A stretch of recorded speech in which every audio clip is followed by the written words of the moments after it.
যারা আপনাকে 1099 দিয়েছে আর্টিস্টের জন্য, ওরা কিন্তু একটা কপি আপনাকে দিয়েছে এবং সেম কপি কিন্তু আইআরএস এর কাছে ওরা আরেকটা কপি আইআরএস এ পাঠিয়ে দিয়েছে। কারণ আইআরএস করবে কি, ওদের সিস্টেমে আপনার সোশ্যাল সিকিউরিটি ওটা স্ক্যান করে ওরা রেকর্ড করে রাখবে। যখনই আপনার ট্যাক্স রিটার্নটা সার্ভারে গিয়ে হিট করবে, তখনই এরা মানে তাদের সিস্টেম এত সফিস্টিকেটেড, এটা অটোমেটিক তারা ম্যাথমেটিক্যাল এররগুলো রিকনসাইল করে। ক্যাপিটাল গেইন যদি আপনার হয় স্টক মার্কেটে, সেটা আইআরএস কিভাবে জানে? কারণ একটা 1099 বিও ওরা ইস্যু করবে, এটাকে বলে ব্রোকারেজ স্টেটমেন্ট। এই ব্রোকারেজ স্টেটমেন্ট এক কপি আইআরএস এ পাঠিয়ে দিবে, আর আপনারটা ওরা পাঠাবে না। আপনারটা it is your responsibility.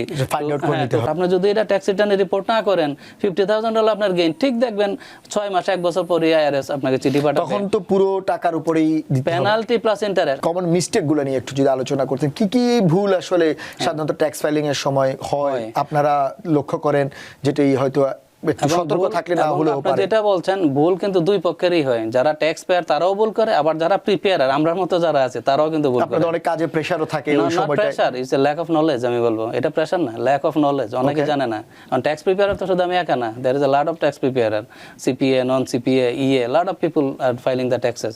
But অনেকে কিছু বেসিক মিস্টেক আছে, they don't even know that, যেটা পরবর্তীতে যখন আইআরএস অডিট ট্রিগার হয় আমাদের কাছে আসে, then we can find out like what kind of mistake they did. তো সেগুলো আজকে আলোচনা করবো। হ্যাঁ, একটু বলেন। যাই হোক, এই যে আমি যে কোনো এটার নাম দিব যে আসলে কমন মিস্টেক, আচ্ছা, ফাইলিং দ্য ট্যাক্স রিটার্ন। তো যাই হোক, কমন মিস্টেকে আমি প্রথমেই বলবো যে ওমিটিং ইনকাম। তার মানে দেখুন যে আপনারা যখন ট্যাক্স ফাইল করবেন, মেক শিওর আপনার টোটাল যে ইনকাম আছে এটা আপনাকে কিন্তু অবশ্যই রিপোর্ট করতে হবে কমপ্লিটলি, নট পার্শিয়াল। এই যে বলতেছে ওমিটিং ইনকাম, এটা অবশ্য যারা ট্যাক্স পেয়ার তাদের, এটা ট্যাক্স প্রিপেয়ারদের না। আমি বলে দেবো কোনটা প্রিপেয়ারদের, কোনটা ট্যাক্স পেয়ারদের।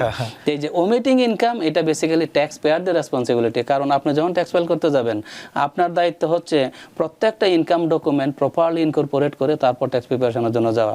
উদাহরণস্বরূপ বলবো যে আপনি W2-তে জব করেন, এখন আপনি আবার পাশাপাশি লেটস আপনার মানে ধরেন যে ছবি আঁকার মানে সাইড বিজনেস আছে, যে আপনি আর্টিস্ট, পাশাপাশি আপনি একটা জায়গায় ছবি আঁকেন, ওখান থেকে আপনি 1099 পেয়েছেন, মানে 1099 পান, ওরা আপনাকে W2 দেন না, 1099 পান। তো দেখুন, তা আপনার W2-তে ইনকাম আছে, আবার আপনার যেহেতু আর্টিস্ট পার্সিয়াল জব করেন, ওখান থেকে আপনি 1099 পান। আপনার বাড়ি থাকলে মর্টগেজ স্টেটমেন্ট আছে 1098, তারপরে ধরেন আরো ইন্টারেস্ট ইনকাম থাকতে পারে, ব্যাংকে ডিপোজিট, ভেরিয়াস আপনার মানে ইনকাম সোর্স। যিনি ট্যাক্স পেয়ার উনি কিন্তু জানে ওনার কোন কোন খাত থেকে আয় হয়েছে, উনি জানে, কিন্তু অনেক সময় করে কি তাড়াহুড়ার জন্য ইনকাম মিস করে, সব ইনকামগুলো রিপোর্ট করা। যেমন উদাহরণস্বরূপ বলবো যে আপনার W2 আছে, আপনি W2 নিয়ে গেছেন, অন্যান্য ডকুমেন্ট নিয়ে গেছেন, কিন্তু আপনি ভুলে গেছেন যে আপনার যে এই যে ছবি আঁকেন এটার জন্য একটা ছোট্ট 1099 হয়তো আছে 2-4-5 হাজার বা আরও বেশি, ওইটা আপনি নিতে ভুলে গেছেন। কিন্তু গ্যাস হোয়াট, আপনি ভুলে গেছেন আপনি ইনকাম রিপোর্ট করতে, আপনি সব করছেন, W2 অন্য সবগুলো নিয়েছেন, কিন্তু 1099 আমরা রিপোর্ট করে নেই। এখন এটার কনসিকুয়েন্স কি? আইআরএস কিন্তু ঠিকই জানবে, তারা কিন্তু ঠিকই আপনাকে ফাইন্ড আউট করবে যে আপনি ওই 1099 রিপোর্ট করেন নাই।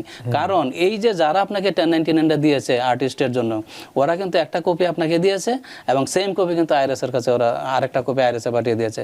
কারণ আইআরএস করবে কি, ওদের সিস্টেমে আপনার সোশ্যাল সিকিউরিটি ওটা স্ক্যান করে ওরা রেকর্ড করে রাখবে। যখনই আপনার ট্যাক্স রিটার্নটা সার্ভারে গিয়ে হিট করবে, তখনই এরা মানে তাদের সিস্টেম এত সফিস্টিকেটেড, এটা অটোমেটিক তারা ম্যাথমেটিক্যাল এররগুলো রিকনসাইল করে। এখানে কিন্তু নো হিউম্যান ইনভলভ। এখন তো আর্টিফিশিয়াল ইন্টেলিজেন্স আরো স্ট্রং। আর্টিফিশিয়াল ছাড়াও আইআরএস আগে থেকেই মানে তাদের system automatically mathematical error check করে, যেটা এখানে কোনো হিউম্যানের কোনো কাজেই নেই, অটোমেটিক সফটওয়্যার এটা করে নেয়। তখন সেই ক্ষেত্রে যারা 1099 ইস্যু করছে, যখন আইআরএস এ কপিটা পাঠিয়েছে, আইআরএস কিন্তু আপনার নামে এটা রেকর্ড হয়ে গেছে। আপনি যখন ট্যাক্স ফাইলে এটা রিপোর্ট করবেন না ফর সাম রিজন, অটোমেটিক এটা সিগন্যাল দিবে যে সামথিং ইজ রং। কারণ আইআরএস দেখবে আপনার নামে $5,000 1099 রিপোর্ট আছে, বা ট্যাক্স ফাইলে আপনি রিপোর্ট করেন নাই, সাথে সাথে ওটা ফাইন্ড আউট করে আপনাকে চিঠি দিবে, এটা পুরোটার উপরে ট্যাক্স ওরা ধরে পেনাল্টি ইন্টারেস্ট ধরে পাঠিয়ে দিবে। তার মানে মোস্ট ইম্পর্টেন্ট থিং হচ্ছে আপনারা যখন ফাইল করবেন, মেক শিওর কোনো ধরনের ইনকাম যাতে আপনারা পার্শিয়াল রিপোর্ট করেন এবং মিস না করেন। আরেকটা বিষয়, এইটা তো বললাম 1099 এর কথা, অনেক সময় আপনার স্টক ট্রানজাকশন থাকে, শেয়ার মার্কেটে দেখা গেছে ক্যাপিটাল গেইন থাকে, অনেকের খবরই নেই, ট্যাক্স ফাইল করতে আসে এদিকে দিকে দেন গা $50,000 ক্যাপিটাল গেইন, সে জানেই না, তার মানে তার নলেজেই নাই এটা ট্যাক্স ফাইলে রিপোর্ট করতে হবে। 50,000 হোক আর 5,000 হোক, তাকে তো রিপোর্ট করতে হবে। এই যে ইভেন যে ক্যাপিটাল গেইন যদি আপনার হয় স্টক মার্কেটে, সেটা আইআরএস কিভাবে জানে? কারণ একটা 1099 বিও ওরা ইস্যু করবে, এটাকে বলে ব্রোকারেজ স্টেটমেন্ট। এই ব্রোকারেজ স্টেটমেন্ট এক কপি আইআরএস এ পাঠিয়ে দিবে, আর আপনারটা ওরা পাঠাবে না, আপনারটা it is your responsibility. Responsibility find out করে নিতে হবে। ফাইন্ড আউট করা। আপনার যখন ট্যাক্স প্রিপেয়ারের কাছে যাবেন এই 1099 এর বি কপি নিয়ে যাবেন, কারণ আইআরএস অলরেডি জানতেছে।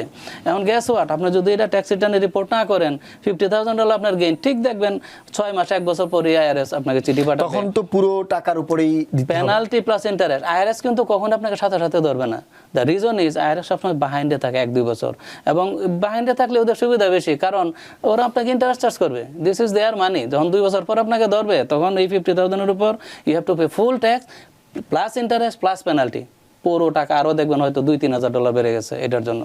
তো যে কারণে তার মানে হচ্ছে যদি যারা এই ধরনের বিনিয়োগ করে, বিশেষ করে আপনি যেটা বললেন স্টক মার্কেটে স্টক মার্কেট সহ অন্যান্য যে যদি ক্রিপ্টোকারেন্সি যেমন থাকে, কয়েনবেজে অনেকের থাকে ট্রানজাকশন থাকে, তো সেক্ষেত্রে তাকে রিপোর্ট অবশ্যই অবশ্যই করতে হবে। 1099 বি তাকে নিয়ে যেতে হবে, কারণ আইআরএস অলরেডি জানে সেটা লাভ হোক আর লস হোক। লাভ হোক লস হোক, দে হ্যাভ টু, কারণ আইআরএস অলরেডি জানে। এখন লস হলে আইআরএস আপনাকে চিঠি দিবে না, কারণ লস হলে ইউর ফেভার, লস হলে আপনার ফেভার, আপনি বেনিফিট পাবে, সেটা আইআরএস বলবে না। কিন্তু যদি গেইন হয় then definitely will get the letter, কারণ IRS losing their money, but loss হইলে ইউ লুজ ইউর মানি। সেক্ষেত্রে সেটা হোয়াটএভার যে অ্যামাউন্টই হোক না কেন আপনি বলছেন রিপোর্ট করা শুড উচিত। রিপোর্ট। যাই হোক, তারপরে এই যে ওমিটিং ইনকাম, তার মানে ইনকামটা একটা মানে ইম্পর্টেন্ট ক্রুশিয়াল ফ্যাক্টর। আপনারা যখন ফাইল করবেন, make sure you gather all the income document properly and file correctly. You can't skip any income.